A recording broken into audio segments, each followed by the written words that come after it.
lead in the area of ideas, because the most precious commodity in life is not money, it's not time, it's ideas. This afternoon, if I have a chance, I'm going to talk to you about how to generate more ideas. Well, I'll do it right. Let me do it here. Here's the way this works. To have a great thought, you have to have a lot of good thoughts. Great thoughts aren't born in a vacuum. Great thoughts are a result of several good thoughts. It takes a lot of good thoughts to come up with one great thought. So the formation, the building of a good idea, or the building of a great idea or a great thought is based upon your ability to have a team that is giving you a lot of good thoughts.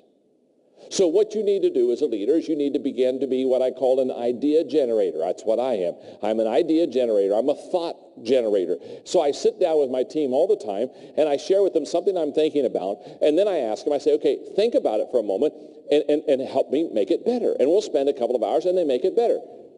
And I have constantly done that. For example, the last 10 books I've written, I've only chosen the title of one of them. Now, I chose the title for all of them.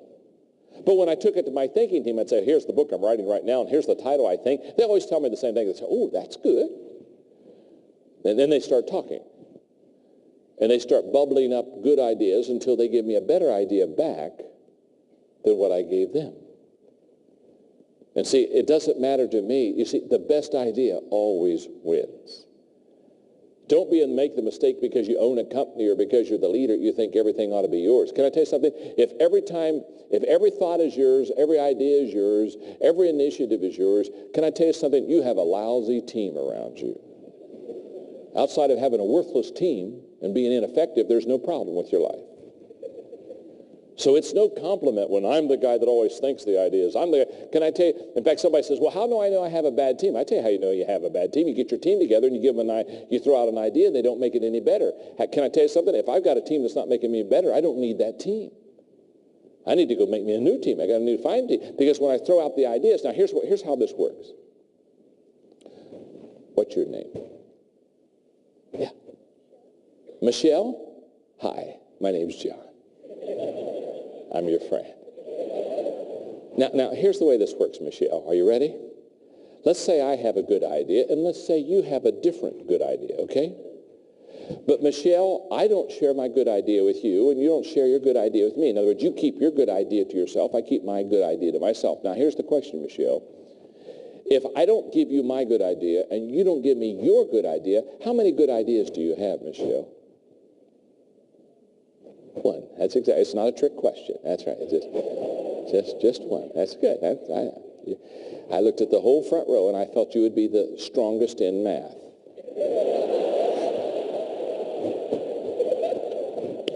Okay. That's good, Michelle. You're doing good. Now let's go again. Let's go ahead. Remember, my name's John. I'm your friend. Michelle, now I have a good idea and you have a good idea, but this time you sit down and say, John, here's my idea, and you share it with me. And I say, oh, I like that. And then I say, well, Michelle, I've got an idea, and I share my idea with you. Now, you shared your idea with me. I shared my idea with you. Now, Michelle, how many good ideas do you have? 2. Oh, you are so quick. See, the guy on your left, he's going,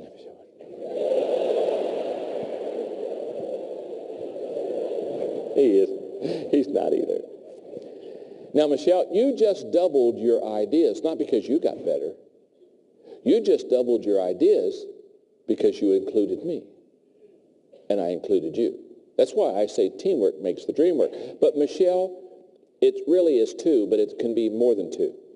Because when you share with me your good idea, and I share with you my good idea, a lot of times out of 2 good ideas comes an entirely different idea. Isn't that true? It's called synergy.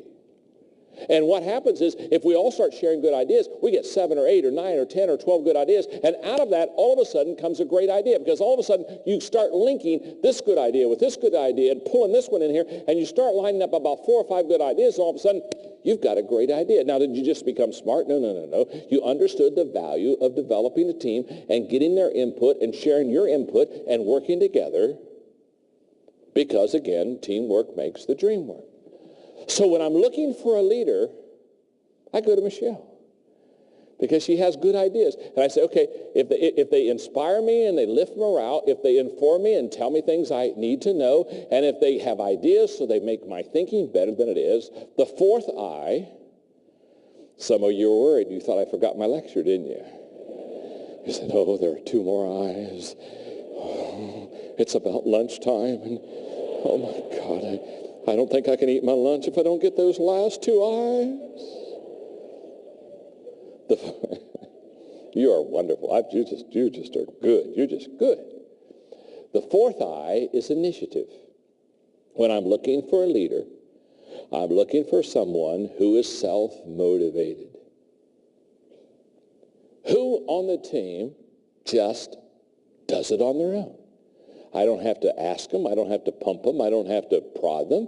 I don't have to beg them. I don't have to threaten them. They just have initiative. And the fifth eye is increase. Who is it on the team that just makes things better? They just make things better. They have the ability just to increase the entire team. The fourth picture I have of a leader, when I'm looking for a leader, is I ask myself, of my team, who's the biggest influencer? We've already talked about the fact that leadership is influence, so I'm always asking myself, who is the best influencer? Because whoever that influencer is, whoever that person is, they're the person who, what they say, what they do, what their behavior is, they're going to influence the people that are around them.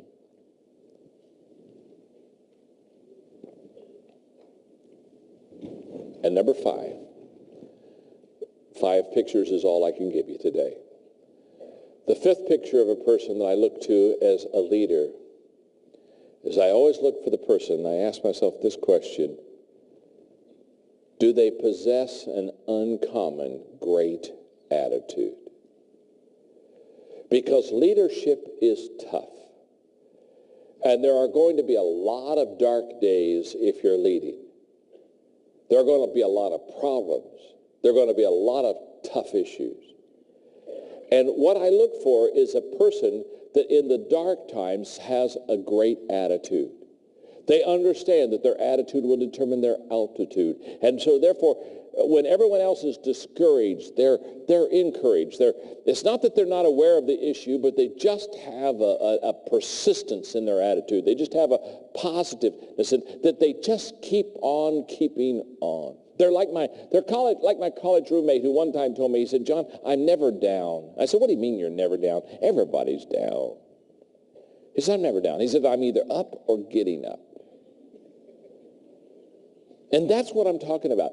Great leaders, when everyone else gives up and they have this incredible great attitude. Now, to develop your leadership team, I shared with you that leaders are hard to find. So I gave you some pictures of what to look like in a leader. Now, for the 21 pictures, if you get the book, The 21 Qualities of a Leader, you're going to get 21 pictures of what a leader looks like. Now, what you do is, when you get all those pictures, you line them up on a paper, and when you're looking for leaders, after a while you'll have them memorized. You'll say, okay, does that person have this quality? Do they have that quality? Because the more qualities you can find in an individual, the better potential leader you have just picked. Leaders are hard to find. Let me tell you something else about leaders. They're not only hard to find because there are so few of them. They're hard to gather. Once you find a leader, it's hard to get a leader to join your team, and there's a reason for that. It's not that they are hard to get along with. It's leaders aren't looking for jobs. I've never known a leader to look for a job. I've never looked for a job in my life. I've got more jobs than I could ever do. I've got more opportunities than I could ever fulfill. Whenever you're a leader, to be honest with you, you're not sitting on the corner saying, boy, I hope somebody finds me. Whew, I'm a great leader. Could I be discovered by somebody today? And when you find a leader, when I mean they're hard together, what happens, you go up to a potential leader and say, I'd like you to join my team. And can I tell you something? They don't just say, oh, Thank God I can join your team. I've been waiting for a team to join. Oh, you're an answer to prayer. No, no, no, no. The first thing they say, well, I'd like you to join my team. Leaders are always recruiting. And if you say, well, I want you to join my team, you know what? Leaders, they don't just jump on and say, oh, wonderful, I'm on a team, I'm on a team, I'm on a team. They'll start asking questions. They'll say, where are you going? What you going to do? When are you going to get there? When are you coming back? Can I drive? They're going to want to be in control. That's the very nature of who they are. They ask questions. They're hard to find. They're hard to gather. And let me just say one more thing in closing. They're hard to keep. Why are they hard to keep? Because they have opportunities all the time. They're restless. Leaders are restless by nature. And if you're not moving the team fast enough, they either want to run the team, or they're going to go find another team, or they're going to make their own team. Now, that doesn't make them wrong. That doesn't make them bad. It just makes them who they are. Leaders are unique. And the reason I say that to you is I'm trying to help you again to get a picture so that when you see a potential leader coming toward you, you can immediately recognize them and you can immediately start recruiting them, because there are pictures that will help you know. Just like in the 17 qualities of a team player, those are 17 pictures of what does a team person look like. If you're wanting to develop a good team member, you got to get those pictures of what does a good team person look like. Now, let me ask you a question. Are you learning something? Are you learning something, huh? Okay. How many of you think now you kind of know a little bit more what a leader looks like? You raise your hand, huh? You kind of look like, okay. Now let me just do me another favor. Just kind of look around you right now, huh? Look around you. Do you see anybody around you that you ought to steal? Huh? See? Okay. It's about 10 minutes to 1, okay? And I'm getting hungry. Are you getting hungry? Okay. Boy, I major. One of my gifts is lunch. How many of you are morning people? You know what I mean when I'm morning people? You do your best work in the morning. How many of you are morning people? Okay. How many of you are night people? You do your best work at night. How many of you are like me? You're not really good in the morning. You're not really good at night. But you excel at lunch. You just say, that's me, okay. So I'm going to go to lunch. You're going to go to lunch. Roger, probably at 2 o'clock. It gives them about an hour and 10 minutes. Do you think that's fair? Okay. So our good-looking MC says 2 o'clock, be back here. Now, here's what I'm going to do. At 1:40, are you with me? I'm going to be sitting right there at that table. And if you've got books, you bring your books together. You buy the stack. I'll sign 2 of your books out of your stack. I'll sign books from 1:45 to 2 o'clock. Go have a good lunch. Take care. Have a good time.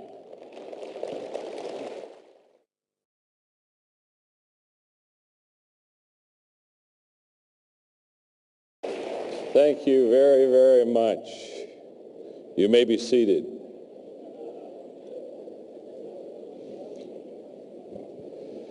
Did you have a good lunch? Okay, you ready to learn? Okay, I'm ready to teach also. We've talked about the fact that success is 3 things: knowing my purpose in life, growing to my maximum potential, and sowing seeds that benefit others. We've talked about the fact that people that are successful get along with people. They relate well with others. And we've talked about the fact that people that are successful develop teams. They know how to take leaders and develop a leadership team and bring people around them, because teamwork makes the dream work.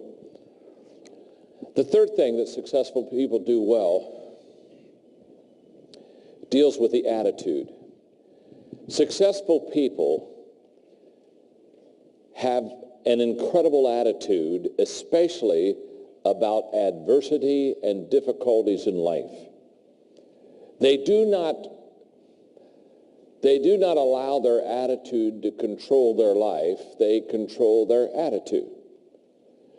What they discovered is it's not what happens to me, it's what happens in me that counts. I shared with you earlier that I write 3 books at a time. I just finished, in fact, I literally just finished before I came on this trip, a manuscript of a book, a leadership book that'll come out in January. It's called The 360-Degree Leader. And it's a book about how to lead from the middle of the pack. In fact, I almost called the book Leading from the Middle of the Pack. In fact, the subtitle was almost Follow Me, I'm Right Behind You. And it's a book about how to lead up, how to lead across, and how to lead down. Another book that I'm writing on this trip while I'm here is a book on attitude. Now, I am a motivational teacher, not a motivational speaker. There's a difference. A motivational speaker makes you feel good, but the next day you're not sure why. You're just going around saying, I feel good. You know what I mean? I feel good. I'm not sure why I feel good, but I feel good. Well, I'm a motivational teacher. I teach principles that the next day you can apply. The stuff that I'm giving you today, you can apply tomorrow to your own business, to your life. Isn't that true? And so I'm a motivational teacher. A motivational speaker will tell you that attitude is everything. In fact, if you hear them speak, they'll say, attitude is everything. If you just have a great attitude, if you can think it, you can have it. If you can believe it, you can dream it and hope. And I'm here to tell you, attitude is not everything. I've known a lot of people who have a great attitude, but they are not successful. For example, attitude will not replace competence. In other words, if you're incompetent and you can't do something very well, you can have the greatest attitude, but you still won't succeed. Are you with me? If I tell you that I want to be a great singer, so I have an attitude, I have a great attitude, I'm going to be a great singer, but I have a poor voice, it's not going to help because I have a good attitude while I'm singing. It isn't going to help me. And so attitude isn't everything, but it is the difference maker. It's the difference maker. Let me explain. I've got Michelle right here. What's your name? Right beside her. Alicia? Did I get that right? Alicia? Okay. So I have Alicia and Michelle, and they're both coming to me, and they're both applying for a job. And as I look at Alicia and I look at Michelle, I mean, their resumes are the same. Their experience is good. They've got a good education. They've got a good track record. Alicia and Michelle, I mean, they look to me like they're just, it looks like I could hire either one of them and be okay because they both seem to be competent. Okay. But there's one difference. Let's say Alicia has a great attitude and Michelle has a bad attitude. Now, if they're equal in everything else and Michelle has a bad attitude and Alicia has a good attitude, who am I going to hire, Alicia or Michelle? Talk to me. I'm going to hire Alicia, aren't I? Because she has a good attitude. You see, let me tell you something. It's the difference maker. All things being equal, your attitude makes the difference. Now, what I've discovered is this. I've discovered that successful people have an incredible attitude. They have a great attitude about life. They have a great attitude about their family. They have a great attitude about what they're doing, their business. They just have a great attitude, especially in the area of difficulties. Anybody can have a good attitude when they're having a good day, but can you have a good attitude when you're having a bad day? That's why I write books. I wrote a book that has been highly successful that I wrote is a book called Failing Forward. I referred to it earlier today. It's a book on how to fail correctly. Because we all fail. I fail, you fail, everybody fails. Huh? Isn't that true? How many of you, I've already asked the question once, I'm going to ask it, how many of you failed at least one time, okay? In fact, look at your neighbor and tell them, say, you're going to mess up. Go ahead and tell them, you're going to mess up.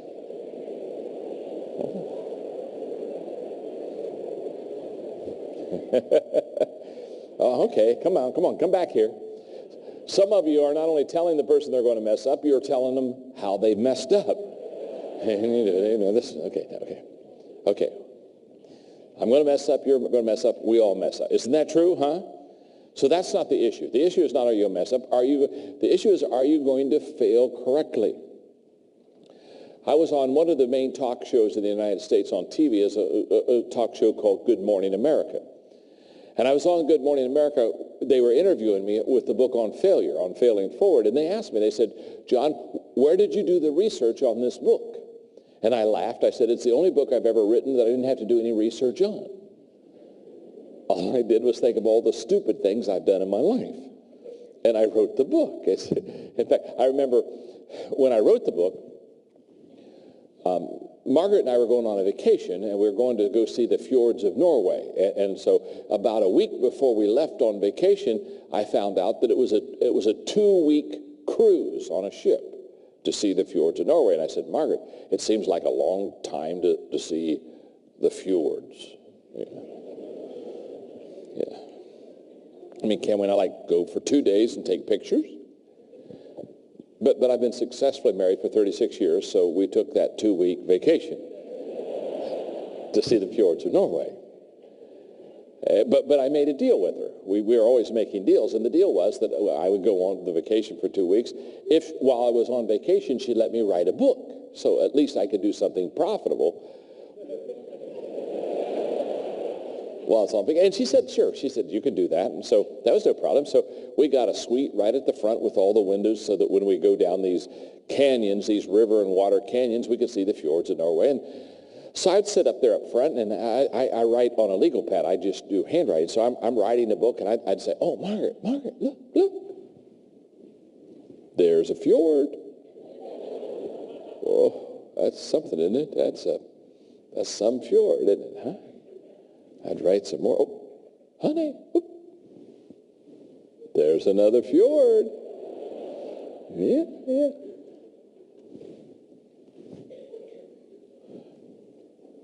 That fjord looks like that fjord. And I would write my book. At the end of 2 weeks, I finished the book. I'd finished the book. And what I do is when I write, I throw the pages at Margaret, and she reads them, and then she corrects them and makes them like they should be.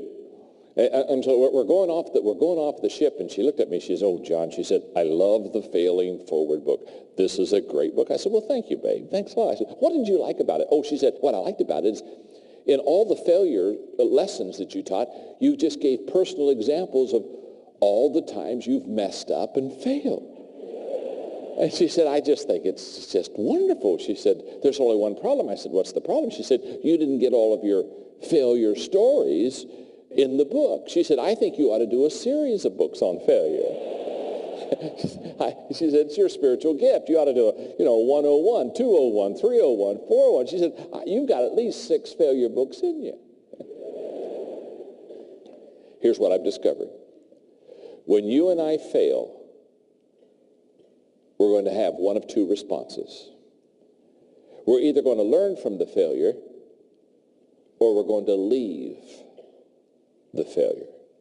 In other words, when I fail, when you fail, we're either going to hang around that failure long enough to learn something from it, or we're going to run away from that failure as quick as we can because it embarrasses us, and we're going to leave from it. Here's what I've discovered. If you leave your failure, you'll never learn from your failure.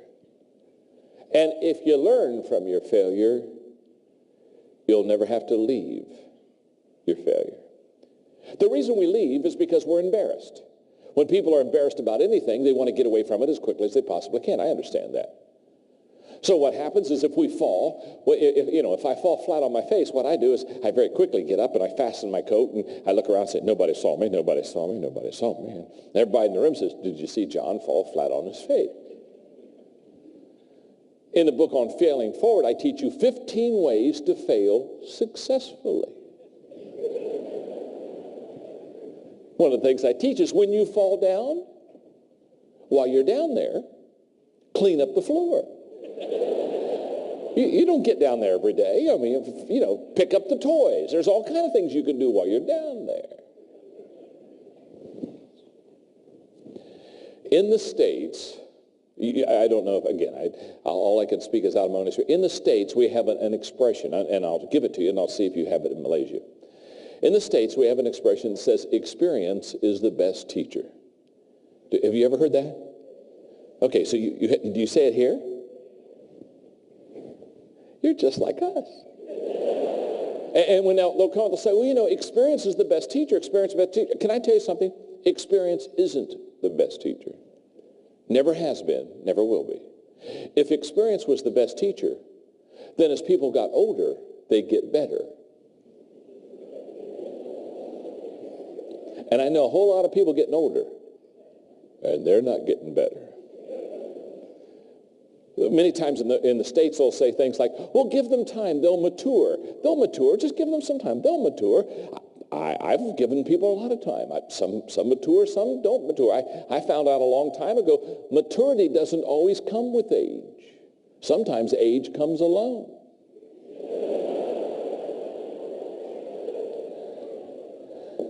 Huh? So when somebody says experience is the best teacher, I always go to them and say, no, it's not. Evaluated experience is the best teacher. It's not what we experience, it's how we evaluate it. In other words, we have to look at what we're going through and what has happened to us. We have to look at our failures and say, okay, what do I learn from this? How can this make me better? Now, what I've discovered is people that are highly successful, they have the ability to evaluate experience. They have the ability to evaluate failure. In my book, Thinking for a Change, I talk about 11 thinking skills of successful. It takes a lot of good thoughts to come up with one great thought. So the formation, the building of a good idea, or the building of a great idea or a great thought is based upon your ability to have a team that is giving you a lot of good thoughts. So what you need to do as a leader is you need to begin to be what I call an idea generator. That's what I am. I'm an idea generator. I'm a thought generator. So I sit down with my team all the time, and I share with them something I'm thinking about, and then I ask them, I say, okay, think about it for a moment and help me make it better. And we'll spend a couple of hours, and they make it better. And I have constantly done that. For example, the last 10 books I've written, I've only chosen the title of one of them. Now, I chose the title for all of them. But when I took it to my thinking team, I'd say, here's the book I'm writing right now, and here's the title I think. They always tell me the same thing. They say, oh, that's good. And then they start talking. And they start bubbling up good ideas until they give me a better idea back than what I gave them. And see, it doesn't matter to me. You see, the best idea always wins. Don't make the mistake because you own a company or because you're the leader, you think everything ought to be yours. Can I tell you something? If every thought is yours, every idea is yours, every initiative is yours, can I tell you something? You have a lousy team around you. Outside of having a worthless team and being ineffective, there's no problem with your life. So it's no compliment when I'm the guy that always thinks the ideas. Can I tell you, in fact, somebody says, well, how do I know I have a bad team? I tell you how you know you have a bad team. You get your team together and you throw out an idea and they don't make it any better. Can I tell you something? If I've got a team that's not making me better, I don't need that team.